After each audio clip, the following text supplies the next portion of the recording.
کیا سب سے گرا ہوا سمجھتا ہے اپنے آپ کو. کتنی عاجزی, کتنی بڑی آدمی کی ساری ہے کہ اپنے آپ کو ہر کسی سے حقیر کم تر سمجھتا ہے.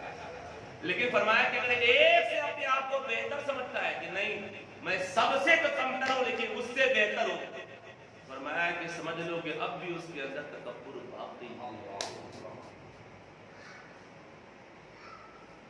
اب بھی علامہ اقبال کا وہ شعر ہے کہ مٹا دے اپنی ہستی کو اگر کچھ مرتبہ چاہے, وہ اپنے آپ کو مٹا دینا, بس بنا کر دینا. مٹا دے اپنی ہستی کو اگر کچھ مرتبہ چاہے کہ دانا خاک میں مل کر گلے گلزار ہو جائے. تکبر, غرور اپنے نظر نکالتے. آج نماز کی برکتیں ہمیں نصیب نہیں ہوتی, دعاؤں کی برکتیں ہمیں نہیں ملتی ہیں. لوگ کہتے ہیں مولانا نماز کی برکتیں نہیں ملتی, دعاؤں کی برکتیں نہیں ملتی. کیسے ملے گی برکتیں جب یہ من ہی پاپی ہے, تو کیسے ملے گی؟ آج کسی کے اندر نفرت کا غرور ہے, کسی کے اندر دولت کا غرور ہے, کسی کے اندر حسن کا غرور ہے, جوانی کا غرور ہے, کسی کے اندر اپنے مال کا غرور ہے, کسی کے اندر اپنے جاہو جلال کا غرور ہے, اپنے منصب کا غرور ہے, کسی کے اندر اقتدار کا غرور ہے. ہر کوئی مغرور ہے, ہر کوئی گھمنڈ میں ڈوبا. اور یاد رہے کہ شیطان نے انسانوں کو بگاڑا, شیطان نے انسانوں کو بگاڑا. شیطان نے بتا دیا, میں کہتا ہوں شیطان نے انسانوں کو بگاڑا ہے. شیطان کو کس نے بگاڑا؟ شیطان سے پہلے کون شیطان تھا؟ جس نے شیطان کو شیطان بنایا, اس سے پہلے کون شیطان تھا؟ جس نے شیطان کو شیطان بنایا. تو اللہ فرماتا ابا واستکبر وکان من الکافرین, کہ اس نے تکبر کیا, غرور کیا, گھمنڈ کیا, تو ہم نے اسے کافروں میں کر دیا, وہ کافروں میں ہو گیا. اللہ اکبر, جس نے غرور اور گھمنڈ کیا وہ کافروں میں ہو گیا. تو جس عمل نے شیطان کو شیطان بنایا وہ عمل یہی تکبر ہے, یہی غرور ہے, یہی گھمنڈ ہے. ایسے خاکی شاہ بابا رحمۃ اللہ تعالی علیہ ہمارے بہار مظفر پور میں ایک چھوٹا سا گاؤں ہے, بڑے اللہ والے تھے, بڑے اللہ, ماضی قریب کی بات. تو اب جا کے اس گاؤں میں 2-4-10 گھر بس گئے, ورنہ پورا پہاڑی اور جنگل و بیابان اس زمانے میں. تو وہ شیر پہ سواری کرتے تھے. کس پہ؟ کس پہ؟ شیر پہ سواری کرتے, جنگل و بیابان میں رہتے تھے. شیر پہ کیا آتے تھے, اور اپنا باڈی گارڈ انہوں نے اژدہا سانپ کو بنایا تھا, اور انہوں نے اس اژدہا سانپ کو نت پہنا کے رکھا تھا. میں نے اس اژدہا سانپ کو دیکھا ہے. ہاں 94 تک اس کے لیے انہوں نے جگہ بنا کے, کنواں بنا کے رکھا تھا. جب آپ آتے تو پھر وہ اپنی جگہ پہ جا کے بیٹھ جاتا, کنویں میں بیٹھ جاتا تھا. باڈی چھوٹی سی بنی ہوئی تھی. تو 94 میں نے اس سانپ کو دیکھا ہے. اس وقت زندہ تھا. یہ بہت پہلے کی بات نہیں, یہ 1960-65 کی بات بتا رہا ہوں, 1970 کی بات, 65-70 کی دہائی کی بات بتا رہا ہوں. اور ان کے سال کے بعد 25 سال تک, بلکہ 30 سالوں تک وہ سانپ زندہ تھا. اور وہی جو نت آپ نے پہنا کے رکھی تھی سونے کی, وہ نت ہمیشہ اس کا باقی تھا. تو کہتے وہ کیسے اللہ ہے, شیر پہ سواری, باڈی گارڈ سانپ کو رکھا ہے. تو ان سے کسی نے پوچھا تھا, حضور آپ کو یہ مقام کیسے ملا, یہ مرتبہ آپ کو کیسے ملا؟ تو ایسے خاکی شاہ بابا رحمۃ اللہ تعالی علیہ فرماتے ہیں, ہماری بہار والی زبان میں, بہار والی اردو میں فرماتے ہیں, اڑائی برائی ہٹائی. اڑائی بولے تو انانیت, کیا اڑائی انانیت. فرمایا اڑائی برائی, برائی بولے تو گناہ جرم فراڈ سب کچھ. فرمایا تو اڑائی برائی ہٹائی, سب کو ہٹایا. فرمایا اڑائی برائی برائی ہٹائی تب جا کے یہ خدائی ملی ہے. اڑائی برائی ہٹائی تب جا کے یہ خدائی ملی ہے. یہ نہیں کہا کہ میں نماز پڑھتا ہوں، روزہ رکھتا ہوں، عبادت کرتا ہوں، ذکر و اذکار کرتا ہوں. نہیں، فرمایا کہ بس انانیت کو نکالا، برائی کو نکالا، دیکھا اس کو نکال کر کے اللہ نے مجھے مقام عطا کر دیا. انانیت کو نکالا ہے کوئی سے. اب آخری میں ایک حدیث سنا دو بس بات کہ میرے حضور سے بڑا بھی کوئی ہو سکتا ہے خدا کے بعد، کسی بھی اعتبار سے حضور سے بڑا ہو سکتا ہے. سب مل کے بولیے. جو بلندیاں اللہ نے اپنے محبوب کو عطا کی، کوئی علم میں حضور سے بڑا ہو سکتا ہے؟ آج کوئی اپنے علم پہ غرور کرتا ہے، کوئی منصب پہ غرور کرتا ہے، کوئی حسن و جمال پہ غرور کرتا ہے، کوئی اپنے خدا پہ غرور کرتا ہے. وہ کون سی خوبی ہے جو حضور کے اندر نہیں تھی؟ حضور سے بڑا کوئی اقتدار والا ہو سکتا ہے؟ حضور کو اللہ نے مختار کل بنایا تھا. کسی کو حکومت ایک گلی کی ملتی ہے، ایک محلے کی ملتی ہے، اور میرے رسول کو اللہ نے پوری کائنات کی حکومت عطا فرمائی. بادشاہ حضور کو اللہ نے. تو کوئی اقتدار میں کوئی حضور سے بڑا نہیں ہو سکتا، کوئی حسن و جمال میں حضور سے بہتر نہیں ہو سکتا، کوئی علم میں حضور سے بہتر نہیں ہو سکتا، کوئی طاقت میں حضور سے بہتر نہیں ہو سکتا، کسی بھی اعتبار سے حضور سے بہتر کوئی ہو ہی نہیں سکتا ہے. تو جو بلندیاں اللہ نے اپنے محبوب کو عطا کی ہے، وہ بلندی کو ہم لفظوں میں بیان بھی نہیں کر سکتے، تصور میں نہیں لا سکتے. ساری بلندیاں جن کی قدموں میں سجدہ ریز ہیں، جن کی بلندیوں کو دیکھ کر کے حیرت سے جھنجلا کے بول دے رخ دن ہے یا میرے سما، یہ بھی نہیں وہ بھی نہیں. تو جن کی بلندیوں کو دیکھ کر کے حیرت میں پڑ جائے، وہ بلندی اللہ نے اپنے محبوب کو عطا فرمائی. وہ آقا دو جہاں رحمت دو عالم صلی اللہ علیہ وسلم کہ جن کی رضا خود اللہ چاہتا ہے. حضور بولیں تو قانون بنے، حضور چلیں تو قانون بنے، جن کی ادائیں قانون بن جائیں، جن کی زبان حق سے جملہ نکلے وہ ادائیں قانون بن جائیں. جہاں حضور خاموش رہ جائے تو خاموش رہ جانا بھی قانون بن جائے. ایسی عظمت والا رسول، ایسی رفعت والے رسول سے کا عالم کیا تھا؟ میرا آقا کا عالم یہ تھا کہ وہ صحابہ کرام درمیان یوں ہی بیٹھ جاتے تھے، غلاموں کے ساتھ، اپنے خدام کے ساتھ نہیں بیٹھے. تو صحابہ کرام نے حضور کی بارگاہ میں عرض کیا کہ یا رسول اللہ صلی اللہ علیہ وسلم، حضور ہم نے قیصر و کسریٰ کے بادشاہ کا دربار دیکھا ہے، ہم نے شاہان زمانہ کی درباروں کو دیکھا ہے، ان کے لیے تخت لگتا ہے، کرسیاں لگتی ہیں. ہم چاہتے ہیں کہ ہم بھی آپ کے لیے تخت لگا دیں، ایک چبوترا بنا دیں، آپ اس پہ جلوہ افروز ہوں تاکہ آنے والا پہچان جائے. جانتے ہو جب صحابہ کرام نے اظہار کیا کہ رسول اللہ ہم چاہتے ہیں کہ آپ کے لیے تخت لگا دیں، ہم چاہتے ہیں کہ آپ کے لیے چبوترا بنا دیں جس پہ آپ بیٹھا کریں، لگے کہ ہاں کوئی بیٹھا ہوا ہے. تو میرا آقا نے کیا ارشاد فرمایا جانتے ہو؟ میرا آقا نے ارشاد فرمایا میرے صحابیوں، میں کسی امتیازی شان کے ساتھ جینا نہیں چاہتا.